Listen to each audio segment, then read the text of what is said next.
बच्चों, कैसे हैं सब आप। एक बार से फिर आपका स्वागत है आपके अपने channel test career institute with Saurabh sir. हम लोग बात कर रहे थे अलजेब्रा की, और अलजेब्रा में हम लोग शायद 17 क्लास तक कर चुके थे, और लास्ट क्लास में हम लोग बात कर रहे थे मैक्सिमा और मिनिमा की।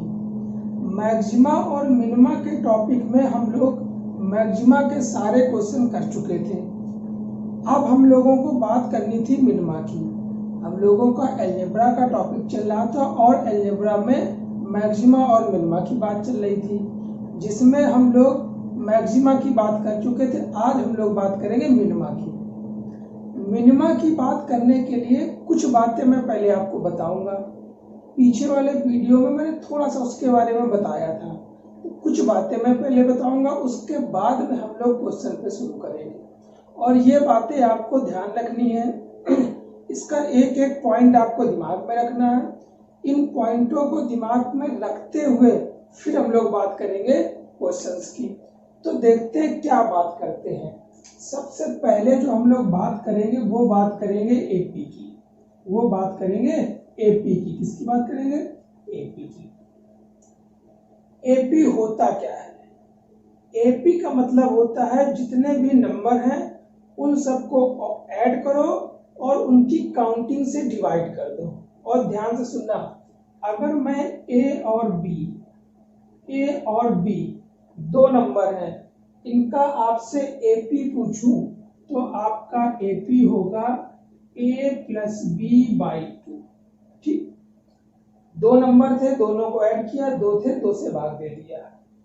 अगर मैं a, b, c का एपी पूछूं आपसे, तो यहाँ पर 3 नंबर है, तो a + b + c/3। 3 नंबर थे और तीनों को हमने ऐड किया और आपको डिवाइड कर दिया। ठीक, अगर यही आपके नंबर 4 हो जाए, a, b, c, d, तो मैं चारों को ऐड करूंगा, a, b + c + d, और 4 से डिवाइड कर दूंगा। अगर यही नंबर 5 हो जाए, a, b, c, d, e, तो a + b + c + d + e, 5 number थे, मैं 5 से भाग दे दूंगा। एपी आपने सीखा। एपी का मतलब है, एपी जो होगा 2 नंबर का वो a + b/2, 3 नंबर का a + b/3, a + b + c/3, 4 number का चारों को ऐड करके 4 से भाग, 5 नंबर का पांचों को ऐड करके 5 से भाग। अब हम लोग अगर बात करें जीपी, तो जीपी क्या होता है इसको समझते हैं हम लोग।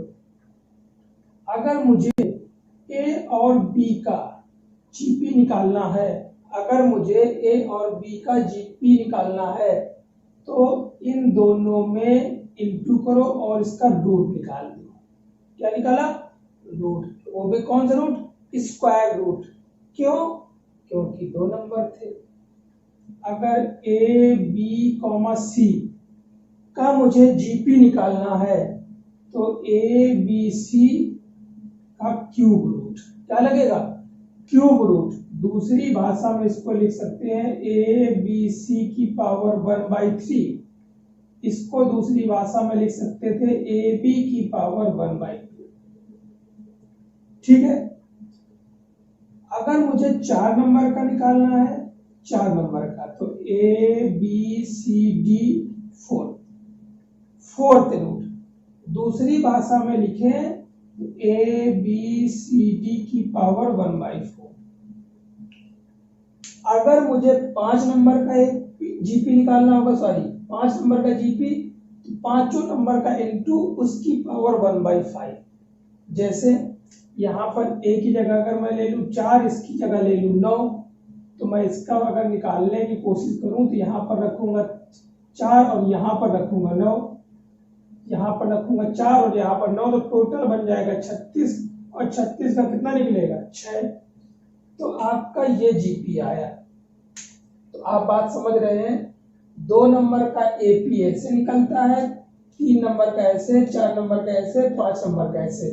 इसी तरह 2 नंबर का जीपी, 2 नंबर का, 3 नंबर का जीपी, 4 नंबर का जीपी, 5 नंबर का। जितने नंबर हैं उन सबको ऐड करो, उसका उतना ही रूट ले लो। 2 नंबर थे स्क्वायर रूट, 3 नंबर थे क्यूब रूट, 4 नंबर है फोर्थ रूट, 5 नंबर है फिफ्थ रूट। तो ये आपका एपी हो गया, ये आपका जीपी हो गया। पीछे मैंने ये बात बता रखी थी, लेकिन मेरी मजबूरी है क्योंकि मिनिमा के ज्यादा से ज्यादा क्वेश्चन इसी कॉन्सेप्ट पे बेस है। आगे देखते हैं, हम लोग बात करते हैं एचपी क्या होता है।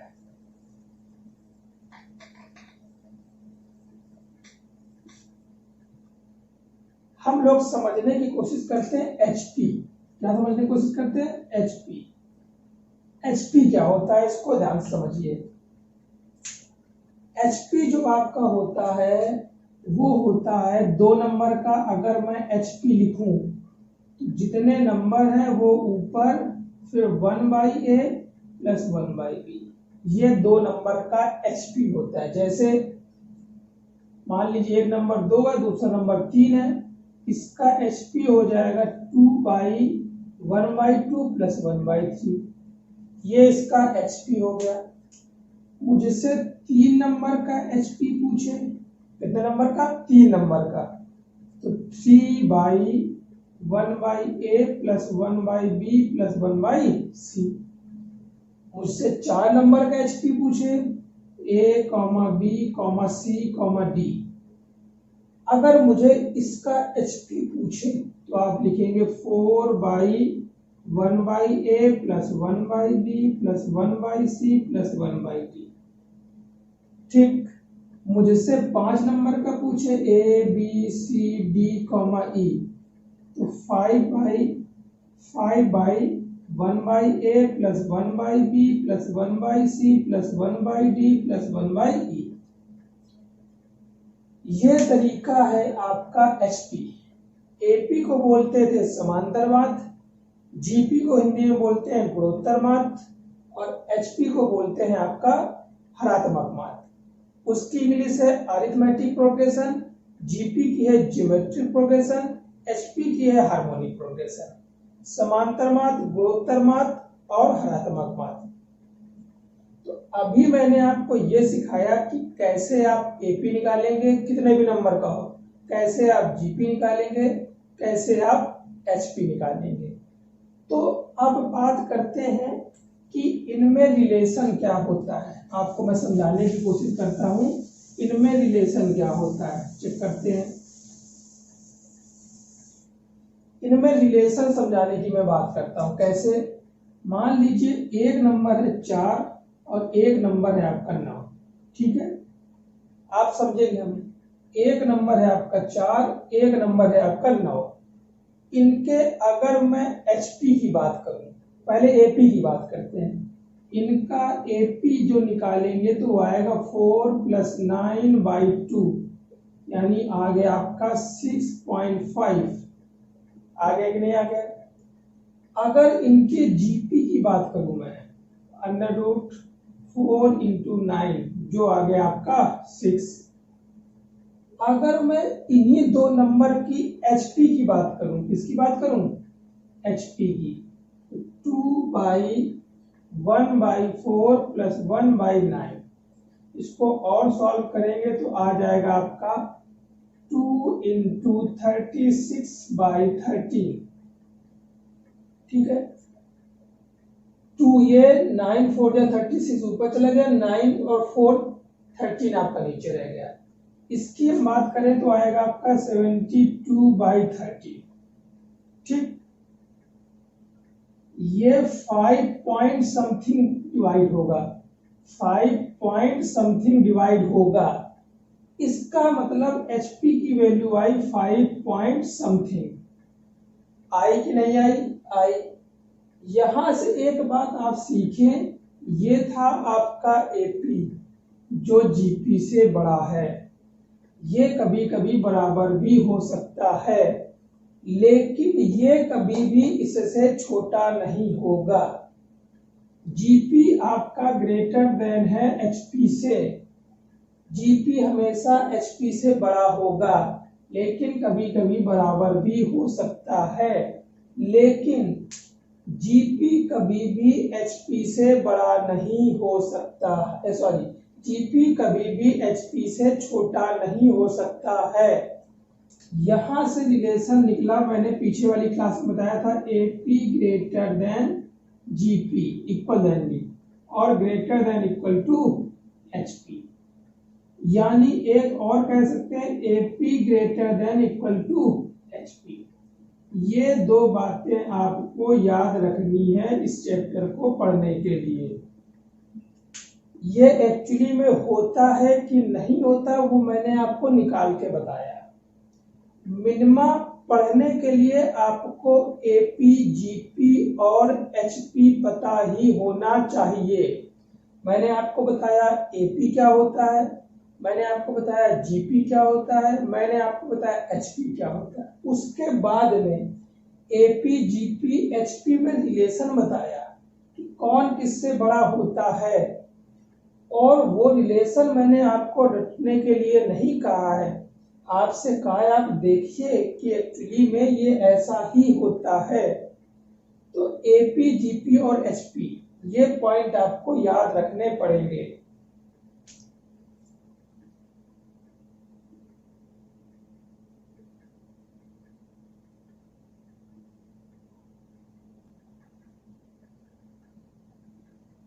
कुछ बातें हम लोग और सीखते हैं मिनिमा पढ़ने के लिए। पहले हम लोग कुछ बातें और सीखते हैं, आप चेक करें कैसे। मान लीजिए a इंटू बी की वैल्यू दे रखी है 100। मैं समझा रहा हूं सिर्फ, अभी कोई क्वेश्चन नहीं करा रहा हूं। मान लीजिए a इंटू बी की वैल्यू दे रखी है 100, तो आप समझिए क्या 100 इंटू 1 क्या अभी भी 100 नहीं होगा? आप बोलेंगे होगा। क्या 20 इंटू 1, सॉरी 20 इंटू 5, 20 इंटू 5 क्या अभी भी 100 नहीं होगा? आप बोलेंगे होगा। ठीक, फिर आप लिख सकते हैं 25 इंटू 4 क्या अभी भी नहीं 100 होगा? आप बोलेंगे होगा। क्या 10 इंटू 10 अभी भी नहीं 100 होगा? आप बोलेंगे होगा। क्या 100 और किसी तरीके से हो सकता है? आप बोलेंगे नहीं होगा। मैंने आपसे बोला ए बी इक्वल टू 100, तो इसमें कौन कौन सी कंडीशन हो सकती है? आप बोले 100 इंटू 1 तब भी हो सकता है, आप बोले 20 इंटू 5 बोले तब भी हो सकता है, आप बोले 25 इंटू 4 बोले तब भी हो सकता है, आप बोले 10 इंटू 10 आप बोले तब भी हो सकता है। अब आप एक बात देखें कि मुझे क्या पता करना हो, अगर मुझे a प्लस बी पता करना हो, आप चेक करें a प्लस बी पता करना हो, तो अगर ये a और ये b, तो 100 प्लस 1 आया 101। क्या आया? 101। a प्लस बी, ये a ये b, तो आया 25। क्या आया आपका? 25 आया। ठीक, फिर 25 प्लस 4 तो आया 29। फिर आपका 10 प्लस 10 आपको कितना आया? 20। सीखना है सिर्फ आपको। ए बी 100 दे रखा था, तो आपने देखा कि 100 इंटू 1 तब भी 100 हो जाएगा। आपने देखा कि 25 इंटू 4 तब भी 100 हो जाएगा। आपने देखा 20 इंटू 5 तब भी 100 हो जाएगा। फिर आपने देखा 10 इंटू 10 तब भी आप 100 हो जाएगा। फिर आपने a प्लस बी निकाला, यहाँ आपका 101 आया, यहाँ 25 आया, यहाँ 29 आया, यहाँ 20 आया। आपने देखा कि कोई वैल्यू इनटू में दे रखी है, कोई वैल्यू इनटू में दे रखी है और मुझे उसका एडिशन निकालना है, और वो भी कैसे निकालना है? मिनिमम में। तो आपने देखा सबसे मिनिमम वैल्यू कब आई? जब इन दोनों नंबर को मैंने दो बराबर भागों में बांटा। जब इन दोनों नंबर को मैंने दो बराबर भागों में बांटा, तब आपकी ये मिनिमम वैल्यू आई। तो एक बात आपने यहां से सीख ली कि मिनिमम वैल्यू निकालने के लिए मुझे इन दोनों नंबर को बराबर भागों में बांटना पड़ेगा। यहाँ 2 हो तो 2, 3 हो तो 3, 4 हो तो 4, 5 हो तो 5, 6 हो तो 6। अब इस यहाँ 2 है तो आपने बांट लिया। 2 से ज्यादा होते तो कैसे बांटते? 2 से ज्यादा हो तो बांटने का तरीका क्या है आप चेक करेंगे। सबसे पहले आप कुछ नहीं करेंगे, अगर 2 नंबर है तो आप आसानी से बांट लेंगे। 2 से अगर ज्यादा नंबर है आपके, 2 से अगर ज्यादा नंबर है और आपको मिनिमम वैल्यू पता करनी है प्लस में, जिन नंबरों का गुणा है उन्हीं नंबरों की प्लस में मिनिमम वैल्यू पता करनी है। मैं फिर से बता रहा हूं, जिन नंबरों का आपका गुणा है उन्हीं नंबरों की प्लस में मिनिमम वैल्यू पता करनी है। तो क्या करेंगे, जितने नंबर हैं वो वैल्यू लिख दो। 2 नंबर है 2 लिख दिया, रूट लगा दो, 100 लिख दो। क्या लिख दो? 100। देखो यहां से मिनिमम वैल्यू 20 आई कि नहीं आई? आप बोले आई। यहां से भी देखो 20 आएगी। 2 into 10 20।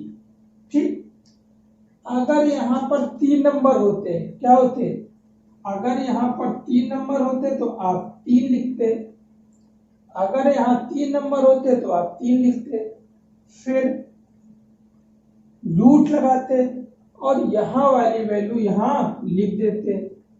लेकिन अब यहां पर स्क्वायर रूट नहीं, क्यूब रूट लगेगा। क्या लगेगा? क्यूब रूट लगेगा।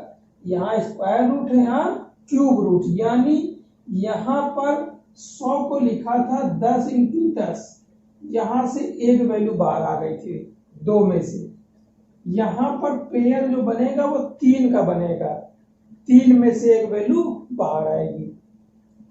अगर यहाँ 4 नंबर होते तो आप 4 लिखते, रूट लगाते और यहां वाली वैल्यू यहां लिख देंगे, लेकिन ना स्क्वायर रूट ना क्यूब रूट, अब निकलेगा 4th रूट। क्या निकलेगा? 4th root. तो एक छोटी सी बात मैंने यहां पर आपको समझाई कि मिनिमम वैल्यू कैसे आएगी। अब एक पॉइंट हम और समझने की कोशिश करते हैं, कैसे समझिएगा।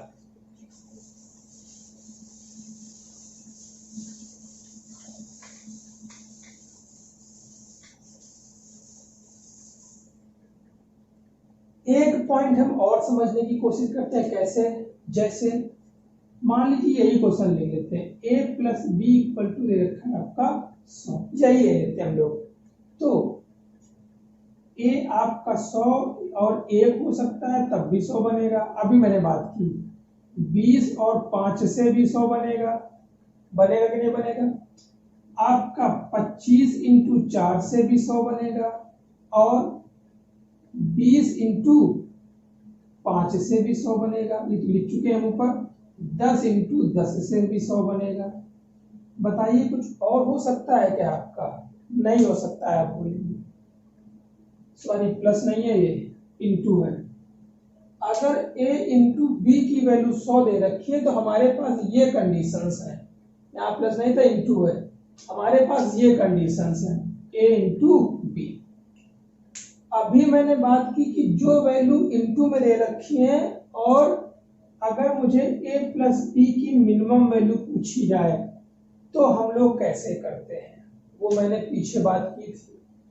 अब अगर हमसे a square plus b square की मिनिमम वैल्यू पूछ ली जाए तो क्या करेंगे? ये कंडीशन हो सकती है आपके पास, ये a ये b।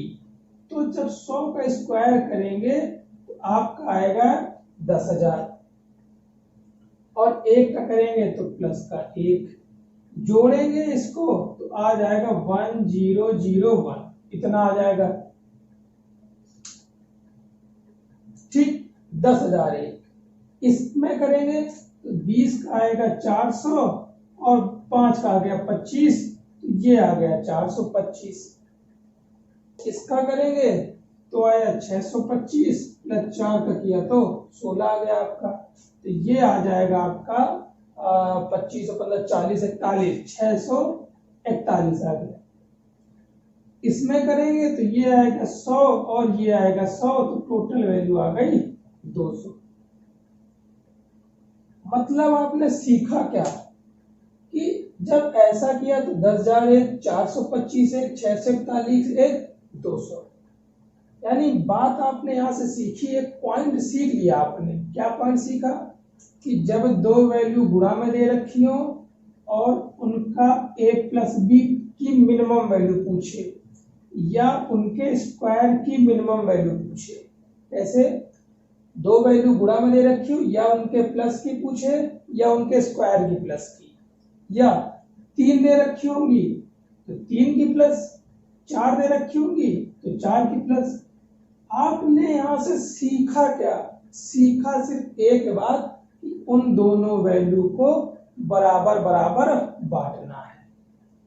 अब बराबर बराबर क्या कर लेना है? बांट लेना है। ठीक है, बराबर बराबर बांटने के बाद में यहां रख देंगे तो आपका आंसर सेम आ जाएगा।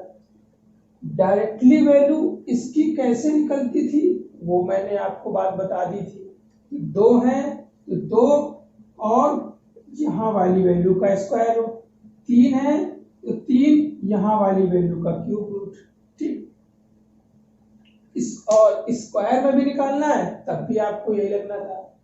तो ये आपने एक दो कॉन्सेप्ट सीखे और अभी पीछे मैंने बताया एपीजीपी में कैसे करना है। इसको साफ करते हैं फिर और बताते हैं।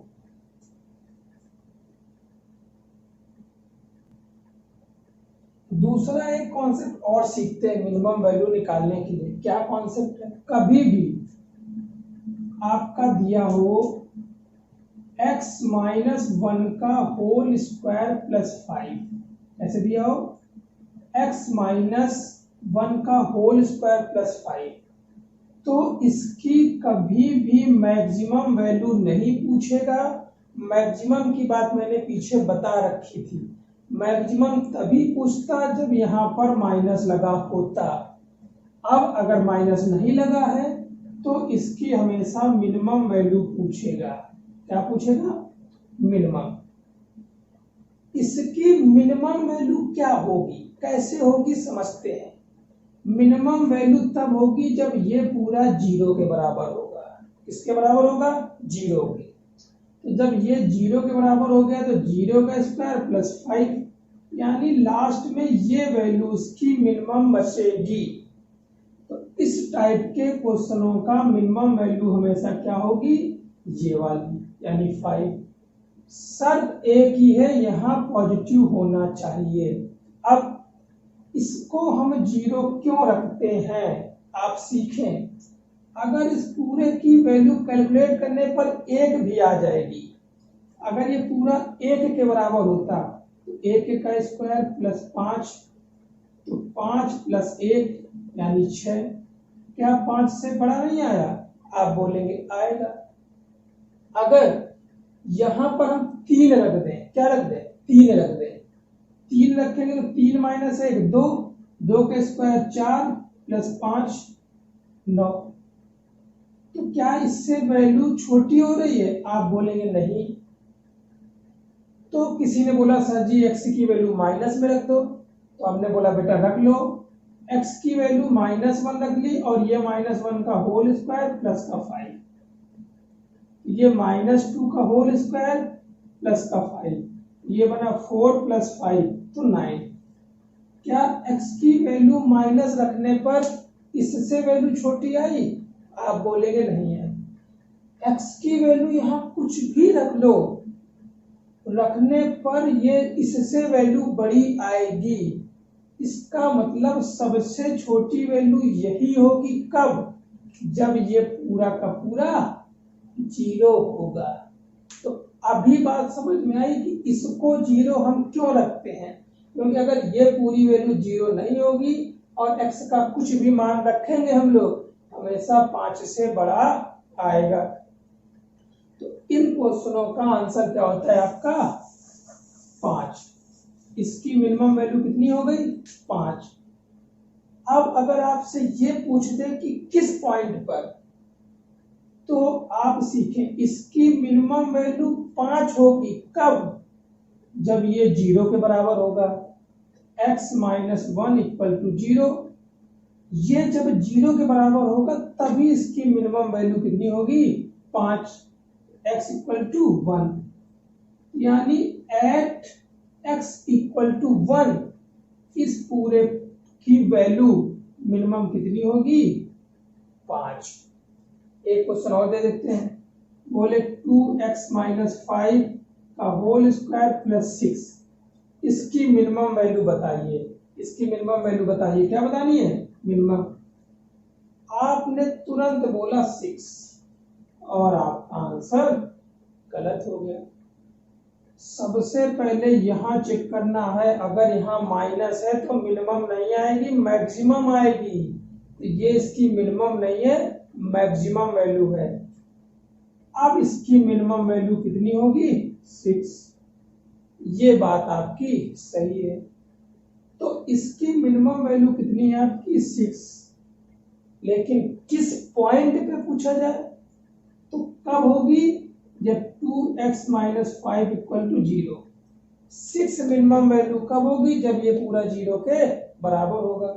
इसका मतलब x की वैल्यू 5/2। इस पूरे फंक्शन की मिनिमम वैल्यू 6 है, कब, जब x 5/2 है। ये आपका दूसरा कॉन्सेप्ट है। एक दो कॉन्सेप्ट इसमें और रह गए हैं, वो मैं अगली क्लास में बताऊंगा। 3-4 दिन से थोड़ी तबीयत ना ठीक होने की वजह से कल की क्लास भी नहीं हो पाई थी, तो आज की क्लास में यहीं तक रखता हूँ।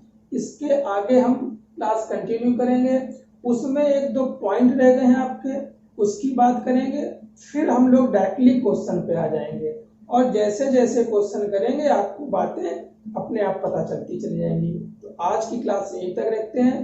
क्लास को शेयर, लाइक और सब्सक्राइब करते रहें और ज्यादा से ज्यादा शेयर करें। ठीक है बच्चों, थैंक यू क्लास।